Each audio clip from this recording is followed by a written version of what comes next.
Dear students, in this video we can see inheritance. Inheritance is an important object-oriented programming concept. Inheritance is a property by which a class can inherit properties and methods defined in another class. A class that is inherited is called a superclass or base class, and a class that does the inheriting is called a subclass or derived class. A subclass inherits all of the instance variables and methods defined in the superclass, and it can have its own unique elements. To implement inheritance in Java, extends keyword is used.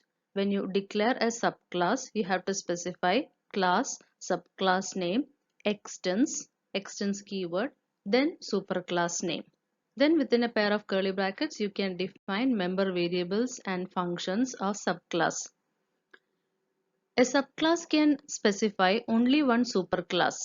Java does not support inheritance of multiple superclasses for a particular subclass. A subclass cannot access private members of a superclass. Here you can see a very simple example for inheritance. Class A is defined with two member variables I and j and a show function to display values of I and j. Class B is extended from superclass A. Its instance variable is k and showK method is defined in B to display the value of k. Some function defined in class B can print sum of the values I, j and k. Here I and j are instance variables inherited from class A and k is its own member of class B.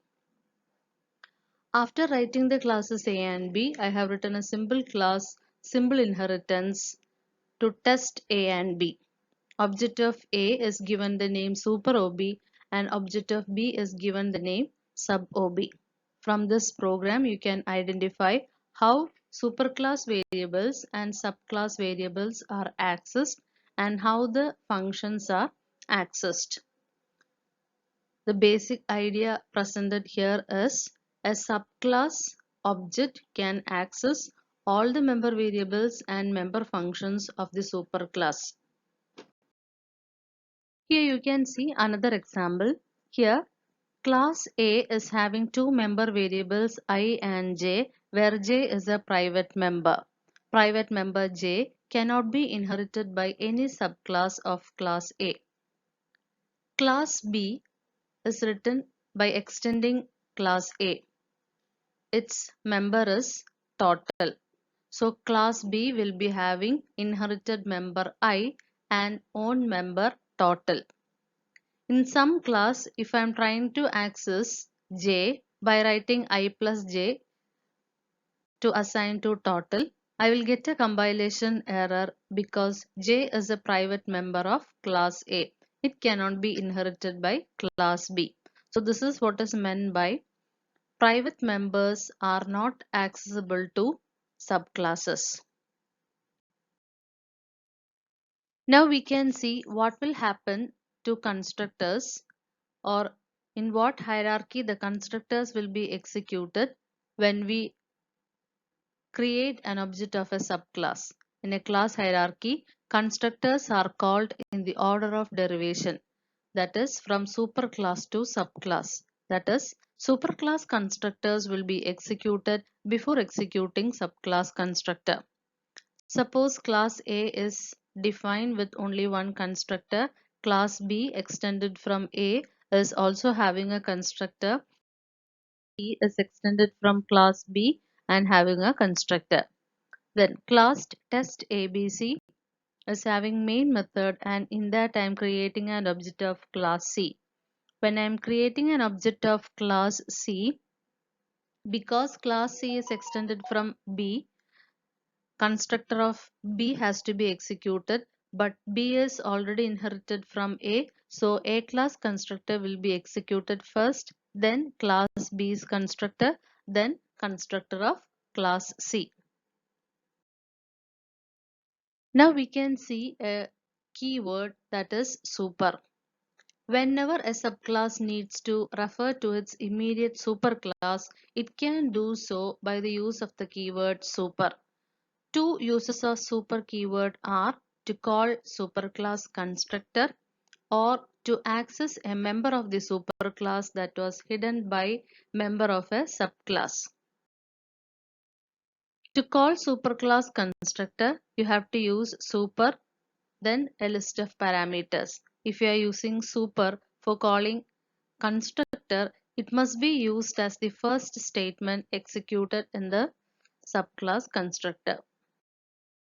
Here you can see an example to show the use of super to call superclass constructor. Class box is defined with three member variables width, height and depth. It is having a 3-argument constructor. Class box weight extends box and it is having a member variable weight. Box weight constructor is receiving 4 arguments. First 3 arguments are passed to superclass constructor by calling super keyword. Super keyword with 3 arguments. Then automatically width, height and depth member variables of box weight object will be initialized. Variable m is used for initializing weight of box weight object. When a superclass constructor requires some parameters, then the subclass is responsible for passing these parameters when we create subclass object. Another use of super keyword is to access member variables of the superclass that are hidden by subclass members. For example, class A is having a member variable I.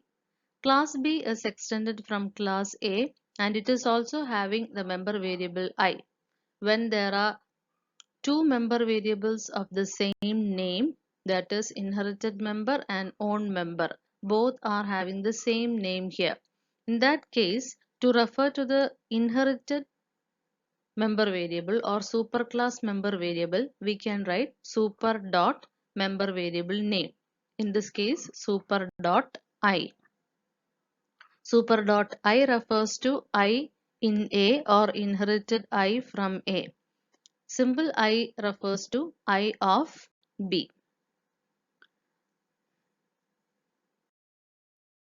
These are some lab cycle questions. You have to read these questions, understand it and try out these questions.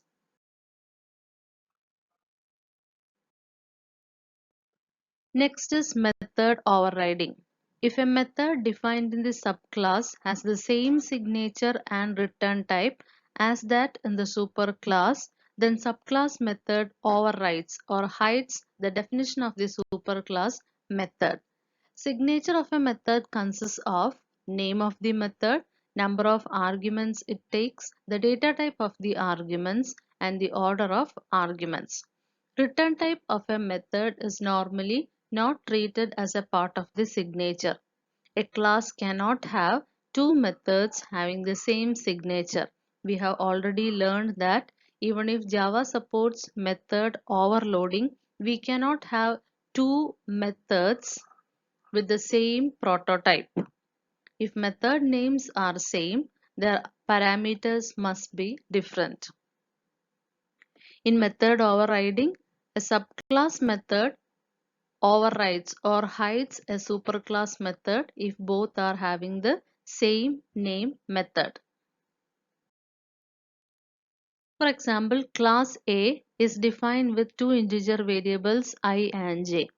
A is having a constructor and a show method. This show method prints the value of I and j. Class B is extended from A and it is having the member variable k. B is also having a constructor and show method. Show method of B prints only the value of k.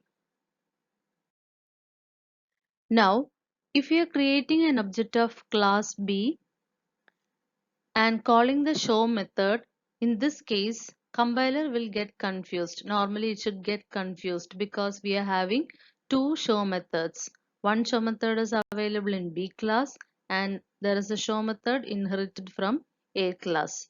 But if you are calling show method defined in B class will be executed and show method in A class will be hidden. You cannot execute show method in class A. If you want to call it in show method of B, you have to explicitly call show method by using super keyword, that is super.show. Now we can see an important keyword in Java, that is final. Final keyword has three uses. It can be used to create equivalent of a named constant, or it can be used to prevent method overriding or to prevent inheritance. Here you can see that in a variable declaration I have used final. Int size equal to 100 means size is an integer variable and its value is 100. Int sum is equal to 10 means sum is an integer variable and its value is 10. Here both the variables are declared as final. That means they are no longer variables, instead they are constants. Size can store only the value 100 and you cannot change it. Sum can store only the value 10 and it cannot be changed. Variables declared as final do not occupy memory on a per instance basis. That means in a class, if a particular member variable is declared as final, then that variable will be created or memory allocation for that value will be done only once. It won't be done for each instance of the class. If methods are declared as final, they cannot be overridden. For example, suppose I am having a class A and in that there is a sum method which is declared as final.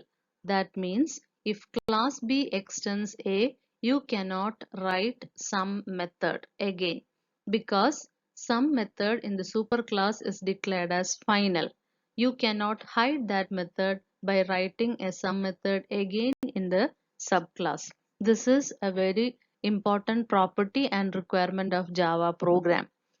Most of the methods defined in built-in classes which you are using are declared as final because you are not allowed to override methods defined in built-in classes. Now, if a class is declared with final keyword, it cannot be inherited. For example, here class A is declared as final. Then if you are writing class B extends A, it will give you a compilation error because a final class cannot be extended. This is also a very important property. Most of the built-in classes are final classes. For example, string class. String class is a final class. You cannot write your class by extending string class.